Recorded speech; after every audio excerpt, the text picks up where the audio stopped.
देखेंगे नॉर्मली उसमें लिरिक्स का लेना देना नहीं होता, लेकिन फिल्म के जो गाने होते हैं, जहाँ तक कि मैं बहुत बहुत पसंद करती हूँ लिरिक्स के साथ जाना। अल्फाज जो कह रहे हैं उसके मतलब को निकाल के अपने कैरेक्टर के थ्रू लेके आना मुझे बहुत पसंद है, जो हमने गदर में भी किया और मैं अपनी हर फिल्म में करती आई हूँ। ये मेरी प्रैक्टिस है जो गदर में जाके फ्लॉरिश हो गई। गदर ने अपना चार्म मुझ पर डाल दिया कि जो बरसों से कर रही थी आज वो खुल के सामने आ गया। बहुत डिफरेंस है टीवी के डांसेस में और फिल्म के डांस में, ज़मीन आसमान का अंतर है। मैं ये कहती हूँ कि फिल्मों में जो हमारे कलाकार करते हैं, जो इन दोनों ने किया, ये बहुत डिफ़िकल्ट है। ये अचीव करना इतना आसान नहीं है। जो झूम झूम गाना और चलते रे इश्क में जो सबसे लास्ट में रिलीज़ हुआ, आज लोग उस गानों को देखने थिएटर में जा रहे हैं। लोग जीते को देखकर पागल हो रहे हैं। कहते हैं मुझसे 2-2 घंटा हम यही गाना देख रहे होते हैं, झूम झूम।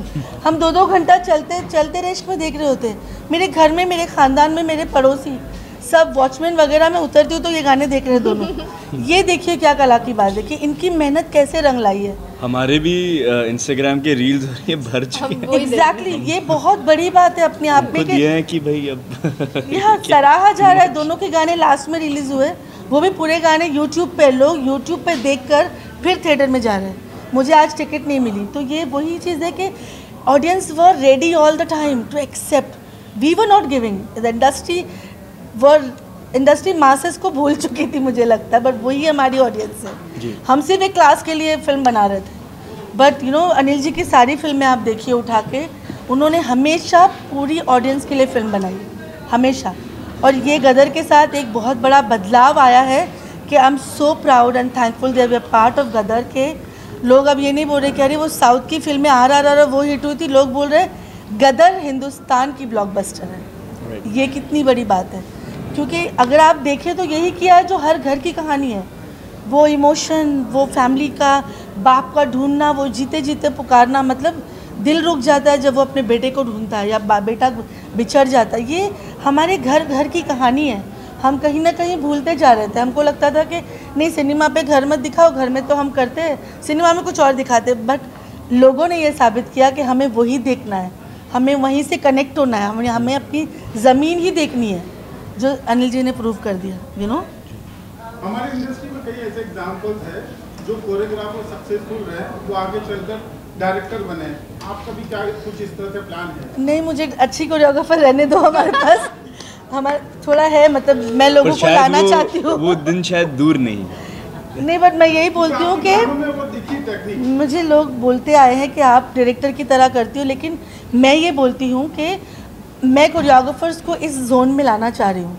मैं एक इनिशिएटिव लेना चाह रही हूँ गदर के बाद कि मैं कोरियोग्राफर्स को कहना चाह रही हूँ कि please come and work this way. Let's make good film with our directors who trust us. Why we are not doing that, why we are not going towards that. मैं जितनों को कर पाऊँगी मैं डेफिनेटली, क्योंकि अच्छे कोरियोग्राफर एक Raju Khan master जी थे जो गानों को अपने कैमरा एंगल्स के साथ इतना खूबसूरती से दर्शाते थे। आप शायद लोग जानते नहीं उनको, मैं उनको फॉलो करती थी, Raju master ji. He is the brilliant, सबसे ज़्यादा अच्छे टेक्निकली स्ट्रॉन्ग कोरियोग्राफर जो थे वो राजू खान थे। आज भी वो करते हैं, लेकिन वो सामने नहीं आते। मैंने उनसे सीखा है। मैं चाहती हूँ हमारे और choreographers, they very good, they should come and do this practice. Let's enhance our profession also. तो अच्छे से कर रही हो तो करने दो मुझे अभी है।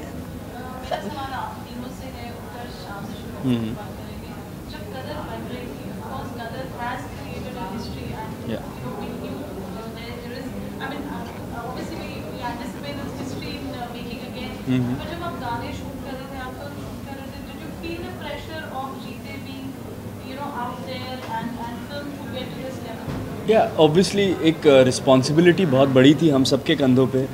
इनके ऊपर भी बहुत थी, क्योंकि जय बुराड़े सर ने जो गाने उस टाइम पे फिल्माए थे वो बहुत आइकॉनिक और बहुत रियलिस्टिकली फिल्माए थे उन्होंने।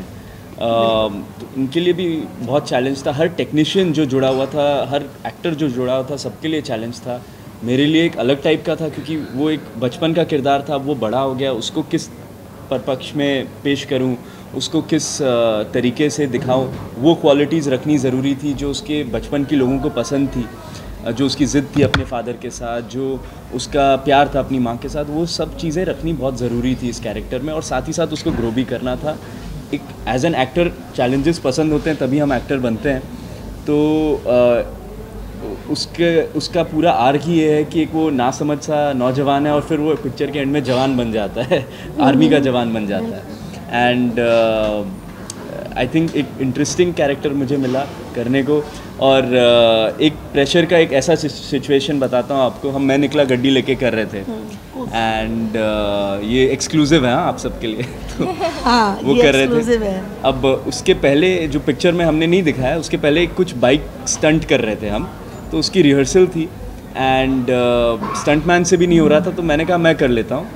एंड केबल के सहारे वो करना था, तो वो गाना शूट करने के पहले था एंड नेक्स्ट डे से गाना था। हमने उस गाने की कम से कम 10-15 दिन जम के रिहर्सल की और 4 शॉट कर चुके थे। हाँ हाँ, 4 शॉट कर चुके थे जो बिगिनिंग के शॉट्स। तो उसके बाद क्या हुआ, वो स्टंट में कुछ केबल वालों का मिस कोऑर्डिनेशन हुआ, मेरा भी कुछ हुआ और सीधा मेरी टांग टूट गई। अब टांग टूट गई, इतने 100-200 डांसर आए हुए हैं एंड पालमपुर में शूट कर रहे हैं, 3 डिग्री नाइट शूट है और पूरी यूनिट सिर पे खड़ी। अब क्या करें ऐसा, क्योंकि जो बहुत सारा डांस था उसमें, फिल्म गाने में और चीज़ें थी, तो पूरा स्पॉन्टेनियसली हमने इन्होंने री-कोरियोग्राफ किया पूरा गाना। अगर आप ध्यान से देखें, पूरा एक टांग पे किया हुआ है और लोगों को पता भी नहीं चलेगा ये। बिल्कुल बिल्कुल, मतलब मैं ये बोलना चाहूँगी कि इतने दर्द, इतना ज़्यादा तकलीफ थी, दर्द थी कि मुझे बोला गया कि इनको अब आराम करने दो। मुझे तो बोल दिया था बॉम्बे चले जाइए, आप नहीं शूट कर सकते, आप आराम करो, ये नहीं कर सकता। लेकिन एक प्रेशर जो होता है ना प्रोड्यूसर पे, वो अनिल जी ने मुझसे बुला के बात की और मैंने कहा कि ये कैसे करेगा, and he is the one, he said मैं कर लूँगा। ये नेक्स्ट डे खड़ा हो गया कि मैं कर लूँगा मैम। तो उसके आई थिंक लेफ्ट पैर पे लगा, राइट पैर पे लगा था, और राइट पैर ही हमारा फ्रंट फुट होता है डांस में। आप अगर बिगनिंग के 4 स्टेप देखोगे, ये स्टेप के बाद अब जाके आप अगर देखोगे तो आपको पता चलेगा कि after that he danced only on left foot. पूरा जो कोरियोग्राफी की वो पूरे लेफ्ट पैर पे ही की and he danced on left पैर, राइट को रखना था and that was biggest challenge. और ये एक्सक्लूसिव दिया है आपने, एक्सक्लूसिव दिया है सबके लिए, एक्सक्लूसिव है ये अभी तक बाहर नहीं आया था। और वो चैलेंजेस थे ऑन द स्पॉट। हम यहाँ पे 15 दिन उस गाने की रिहर्सल करके गए थे, जिसमें जीते का बहुत सारा डांस था। और उसके बाद जब सेट पे जाके ऐसा होता है, हमें हर सिचुएशन के लिए रेडी होना होता है।